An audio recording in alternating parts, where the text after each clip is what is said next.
નજર કરીએ સુપરફાસ્ટ સમાચાર પર। રાજ્યમાં બેવડી ઋતુનો અનુભવ યથાવત રહેશે। રાજ્યમાં મહત્તમ તાપમાન 36 ડિગ્રી તો રાજ્યમાં લઘુત્તમ તાપમાન 18 ડિગ્રી આસપાસ। બપોરે ગરમી, રાત્રે અને વહેલી સવારે ઠંડી। સૌથી વધુ તાપમાન રાજકોટમાં 36.8 ડિગ્રી નોંધાયું। અમરેલીમાં સૌથી ઓછું 17.6 ડિગ્રી તાપમાન નોંધાયું। અમદાવાદમાં 35.1, મહત્તમ તાપમાન 19.5, લઘુત્તમ તાપમાન નોંધાયું। તો ગાંધીનગરમાં 35, મહત્તમ તાપમાન 19.2, લઘુત્તમ તાપમાન નોંધાયું। નલિયામાં 36.1 મહત્તમ તાપમાન નોંધાયું, જ્યારે 19.2 લઘુત્તમ તાપમાન નોંધાયું। જીપીએસસી અલગ અલગ 13 કેટેગરી ભરતી જાહેર કરી છે। મદદનીશ એન્જિનિયર સિવિલની 250 જગ્યાઓ પર ભરતી થશે। મદદનીશ પર્યાવરણ એન્જિનિયરની 144 જગ્યાઓ પર ભરતી। જિલ્લા મેલેરિયા અધિકારીની 47 જગ્યાઓ પર ભરતી છે। માર્ગ અને મકાન વિભાગની 96 જગ્યાઓ પર ભરતી। 14 નવેમ્બરથી ઉમેદવારી પત્રો ઓનલાઈન ભરી શકાશે। અમદાવાદની ખ્યાતિ હોસ્પિટલના ડોક્ટર પ્રશાંત વજીરાનીની પોલીસે કરી ધરપકડ। ડોક્ટર પ્રશાંત વજીરાનીએ કર્યા હતા ઓપરેશન બાદ 2 દર્દીઓના મૃત્યુ થયા હતા। અમદાવાદની ખ્યાતિ હોસ્પિટલ સામે ફરિયાદ દાખલ। સોલા સિવિલ હોસ્પિટલના ડોક્ટરે નોંધાવી ફરિયાદ। સપરાધ માનવ વધનો ગુનો દાખલ કરાયો। બોગસ દસ્તાવેજ ઉભા કરી કાવતરું રચવા મુદ્દે ફરિયાદ નોંધાઈ। મોતનું તાંડવ રચનાર ખ્યાતિ હોસ્પિટલને સિવિલે સીલ કરાશે। ખ્યાતિ હોસ્પિટલની પીએમજેવાય યોજના રદ કરવાનો નિર્ણય લેવાયો છે। સાથે જ હોસ્પિટલ અને ડોક્ટરો સામે જરૂરિયાત વિના સારવાર બદલ ગુનો નોંધાશે। આરોગ્ય વિભાગના એસીએસ ધનંજય દ્વિવેદીએ કહ્યું કે ખ્યાતિ હોસ્પિટલની માલિકીની અન્ય હોસ્પિટલ સામે પણ કાર્યવાહી થશે। ખ્યાતિ હોસ્પિટલને પીએમજેવાય યોજના અંતર્ગત 6 મહિનામાં 3.66 કરોડની ચૂકવણી થઈ। આરોગ્ય વિભાગે કબૂલ્યું કે ખ્યાતિ હોસ્પિટલમાં સારવાર ખોટી રીતે અપાઈ છે। આરોગ્ય સચિવે કહ્યું કે યોગ્ય સારવાર ન મળતા 2 લોકોના મૃત્યુ થયા છે, જે ગંભીર બાબત છે। ખોટી રીતે કેમ્પ યોજી પરવાનગી વિના જ ઓપરેશન કર્યા। આરોગ્ય વિભાગના એસીએસ ધનંજય દ્વિવેદીએ કહ્યું કે 7 લોકોની એન્જિયોપ્લાસ્ટીની જરૂર જ નહોતી। ખોટી સર્જરી કરનાર તબીબનું લાયસન્સ રદ કરાશે। સારવારમાં બેદરકારી રાખવા બદલ કલમ 105, 336, 361 મુજબ પોલીસ ફરિયાદ નોંધાશે। ખ્યાતિ હોસ્પિટલને લઈને સીએમ ભૂપેન્દ્ર પટેલે પણ બેઠક યોજી હતી। આરોગ્ય મંત્રી સાથે સીએમએ કરી હતી બેઠક। રિપોર્ટ મુદ્દે બેઠકમાં કરાઈ ચર્ચા। ખ્યાતિ હોસ્પિટલના સીઈઓનું લીલો બચાવ, તપાસમાં સહયોગનો આલાપ્યો રાગ। સીઈઓ ચિરાગ રાજપૂત પાસે સામે મોતકાંડ મુદ્દે કોઈ જવાબ જ નહોતો। હોસ્પિટલે કરેલા હેલ્થ કેમ્પથી સીઈઓ જાણતા કહ્યું કે આજે કન્સલ્ટન્ટના પુરાવા સરકારમાં રજૂ કરીશું।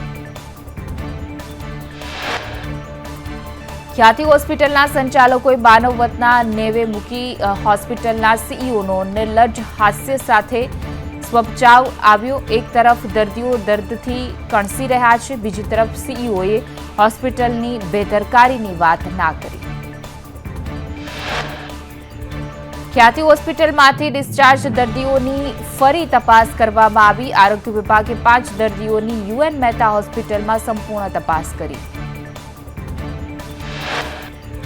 ખ્યાતિ હોસ્પિટલમાં એડમિટ થયેલા 16 લોકોને અમદાવાદ લઈ જવાયા। પીપીના દર્દીઓનો પણ કાર્ડિયો કરાવ્યો હતો। લોકોને પોલીસ સ્ટેશન કે સિવિલ લઈ જવાયા તેની કોઈને ખબર નથી। ખ્યાતિ હોસ્પિટલ સામે કાર્યવાહી। અમદાવાદના વસ્ત્રાપુર પોલીસ સ્ટેશન પહોંચ્યા દર્દીઓ। પોલીસ દર્દીઓના નિવેદન લેવાયા। તમામ દર્દીઓને હાલ કોઈને કોઈ તકલીફ છે। કોઈના છાતીમાં દુખાવો તો કોઈના ચક્કરની તકલીફ। ખ્યાતિ હોસ્પિટલમાં 2 દર્દીઓના મોતનો કેસ। બંને મૃતકોના પોસ્ટમોર્ટમ કરાયા છે। પોસ્ટમોર્ટમ બાદ મૃતદેહો પરિવારને સોંપાશે।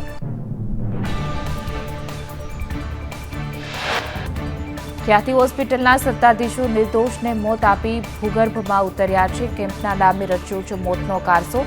હોસ્પિટલના સત્તાધીશો તબીબો ભૂગર્ભમાં। અમદાવાદની ખ્યાતિ હોસ્પિટલના બાઉન્સરના ભરોસે છે. સંચાલકો હોસ્પિટલને રેઢી મૂકીને રફુચક્કર થયા. 24 કલાક બાદ પણ સંચાલકો સામે કોઈ જ નક્કર કાર્યવાહી નહીં. અમદાવાદની ખ્યાતિ હોસ્પિટલ બની મલ્ટી સ્કેમ હોસ્પિટલ. હોસ્પિટલે 6 મહિનામાં પીએમજેવાય હેઠળ 3.66 કરોડ ખંખેર્યા. 6 મહિનામાં 660 જેટલી સર્જરી કરાઈ. પીએમજેવાય યોજનાને લઈને મહેસાણા જિલ્લામાં 20 જેટલી હોસ્પિટલમાં ગોટાળો. ખાનગી હોસ્પિટલમાં પીએમજેવાય યોજનામાં ગોટાળો. હોસ્પિટલને બ્લેકલિસ્ટ કરવાથી માંડીને પેનલ્ટી થઈ શકે છે. કલેક્ટર, ડીડીઓ અને ડીએચઓની રિવ્યુ બેઠક યોજાઈ.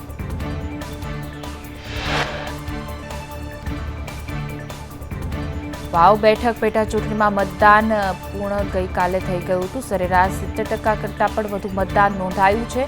પેટા ચૂંટણીમાં મતદારોએ ઉત્સાહ પણ દાખવ્યો. ભાજપ, કોંગ્રેસ અને અપક્ષ વચ્ચે ખરાખરીનો જંગ છે. અપક્ષ ઉમેદવાર માવજી પટેલનો પણ જીતનો દાવો છે. તો 23 નવેમ્બરે મતગણતરી હાથ ધરાશે. રાજ્યસભાના સાંસદ રામ મોકરિયાએ સાંસદોનું ચાલતું ન હોય તે ઇશારો કર્યો છે. 1 વર્ષ પહેલા 6 ટ્રેન રાજકોટને મળશે તેવી જાહેરાત હતી. ટ્રેન હજુ પણ ચાલુ ન થઈ, જેથી મીડિયા મને ટોણો મારે છે. ભાવનગરમાં દબાણો પર મનપાનું બુલડોઝર ફરી વળ્યું. 2 દિવસમાં 40થી પણ વધુ ગેરકાયદે દબાણો દૂર કરાયા. મનપાએ મોતી તળાવ વિસ્તારના દબાણો દૂર કર્યા છે. 5 ટ્રક ભરીને લોખંડની મશીનરીનો સામાન જપ્ત કર્યો. દેવભૂમિ દ્વારકા જિલ્લામાં ખાતરની અછત સર્જાઈ. ભાણવડમાં ખાતર લેવા ખેડૂતો વહેલી સવારથી જ લાઇનમાં ઉભા રહ્યા. રાજ્યમાં ડુંગળીનું સૌથી વધુ ઉત્પાદન ભાવનગરમાં થયું છે. રાજ્યમાં કુલ 8100 હેક્ટરમાં ડુંગળીનું ઉત્પાદન થયું, જેમાં ભાવનગરમાં 7000 હેક્ટરમાં 86% જેટલું ડુંગળીનું વાવેતર. રાજકોટ નાગરિક સહકારી બેંકની ચૂંટણી આગામી 17 નવેમ્બરે યોજાશે. આજે વહીવટીતંત્ર ચૂંટણી ચિહ્ન ફાળવશે. સહકાર પેનલમાં 15 અને સંસ્કાર પેનલમાં 11 ઉમેદવારો ફાઇનલ. દાહોદમાં સંજેલીના નાયબ મામલતદાર લાંચ લેતા ઝડપાયા. નાયબ મામલતદાર મેહુલ રાજપાલ અને સ્ટેમ્પ વેન્ડર મોહન બારિયા લાંચ લેતા ઝડપાયા છે. દારપણાના દાખલા માટે લાંચ માંગી હતી. રાજકોટ શહેરમાં રોગચાળો વકર્યો છે. ડેન્ગ્યુથી 2 દિવસમાં 2 લોકોના મોત થયા છે. ડેન્ગ્યુથી 21 વર્ષના યુવકનું થયું મોત, તો સારવાર દરમિયાન 10 વર્ષીય બાળકીનું પણ મોત થયું. રાજકોટમાં ડેન્ગ્યુથી થયેલા મોતને લઈને આરએમસીના આરોગ્ય અધિકારીનું નિવેદન. કહ્યું કે 1 અઠવાડિયામાં ડેન્ગ્યુના 16 કેસ નોંધાયા. ગત મહિના કરતા કેસમાં ઘટાડો. ડેન્ગ્યુથી 10 વર્ષની બાળકીનું મોત થયું. રાજકોટની સરોવર પોર્ટિકો હોટેલમાં છાશમાંથી ઈયળ નીકળી. હોટલના સ્ટાફે ગ્રાહકની ફરિયાદને ધ્યાને લઈ ગ્રાહકે છાશમાં ઈયળ હોવાનો વિડીયો પણ વાયરલ કર્યો. ધોરણ 9 અને 10માં ડ્રોપઆઉટ રેશિયો વધ્યો છે. વિદ્યાર્થીઓના ડ્રોપઆઉટથી શિક્ષણ તંત્ર દોડતું થયું છે. ધોરણ 9 અને 10માં ડ્રોપઆઉટ રેશિયો 23% નોંધાયો છે. શિક્ષણ વિભાગ હવે વિદ્યાર્થીઓને ટ્રેસ કરશે. દમણમાં મધદરિયે 5 માછીમારોનું દિલધડક રેસ્ક્યુ કરવામાં આવ્યું. બોટમાં પાણી ભરાતા માછીમારો ફસાયા હતા. કોસ્ટગાર્ડ દ્વારા 5 માછીમારોનું સહી સલામત રેસ્ક્યુ કરાયું. ગિરનારની લીલી પરિક્રમાનો દેવ ઉઠી 11ની મધરાત્રે પ્રારંભ કરાયો હતો. પોલીસ જવાનો દ્વારા બંદૂકની સલામી આપી શુભારંભ. સાધુ સંતો અધિકારીઓની હાજરીમાં પરિક્રમાનો પ્રારંભ કરાયો. ગિરનાર લીલી પરિક્રમામાં હાર્ટ એટેકથી 2 શ્રદ્ધાળુઓના મોત થયા. પોરબંદર અને જસદણના આધેડનું હાર્ટ એટેકથી મોત થયું. અત્યાર સુધી કુલ 7 લોકોના મોત થયા. વડોદરાના વાઘોડિયામાં ફોરેસ્ટ ગાર્ડનું બાળ મરણ થયું છે. ઓગસ્ટમાં ફોરેસ્ટ ગાર્ડન બનાવવામાં આવ્યું હતું. જાળવણીના અભાવે 1000થી પણ વધુ છોડ સુકાઈ ગયા છે. સ્થાનિકોએ તંત્રની કામગીરી સામે સવાલ ઉઠાવ્યા.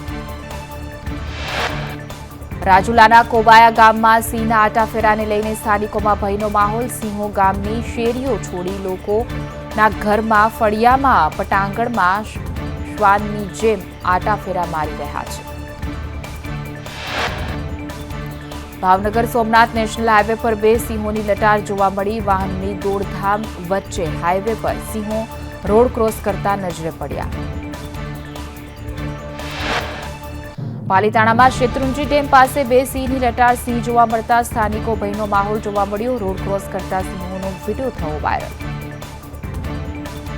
દક્ષિણ ગુજરાતમાં શેરડી પિલાણના શ્રી ગણેશ કરાયા છે. સાયણ સુગર મિલે પૂજાવિધિ બાદ પિલાણનો આરંભ કર્યો છે. પૂજાવિધિમાં સુગર મિલના પ્રમુખ, ઉપપ્રમુખ, ડિરેક્ટરો સહિત ખેડૂતો પણ હાજર રહ્યા.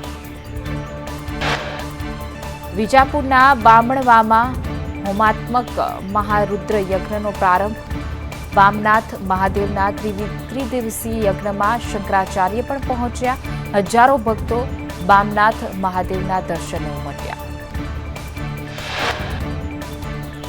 દીવની મુલાકાતે આવેલા રાષ્ટ્રપતિ દ્રૌપદી મુર્મુનું પ્રફુલ્લ પટેલે સ્વાગત કર્યું. રાષ્ટ્રપતિ મુર્મુએ આઈએનએસ ખુખરી મેમોરિયલ ખાતે યુદ્ધ જહાજમાં શહીદ જવાનોને 2 મિનિટનું મૌન રાખીને શ્રદ્ધાંજલિ આપી.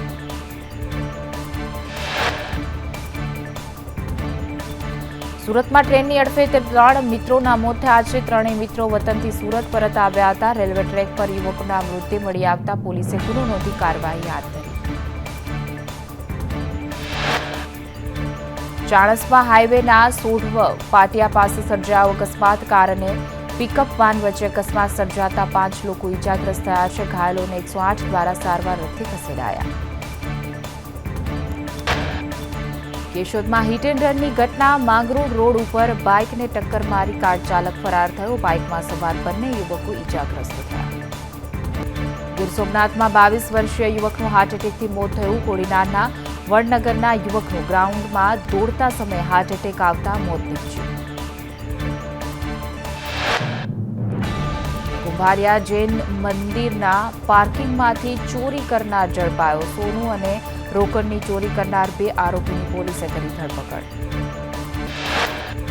વલસાડના ચાવશાળા ગામમાં મહિલાની હત્યા કરાઈ. પ્રથમ પત્નીના પુત્રએ જ કરી હત્યા. ગળાના ભાગે દાંતરડાથી ઘા ચીકીને કરી હત્યા. સુરતમાં પિતાએ 19 વર્ષીય પુત્રી સાથે કર્યા શારીરિક અડપલા. પત્ની બહાર ગામ ગઈ હોવાથી ગેરલાભ ઉઠાવ્યો. દીકરીની માતાએ નોંધાવી પોલીસ ફરિયાદ. કાપોદ્રા પોલીસે વિકૃત પિતાની કરી ધરપકડ.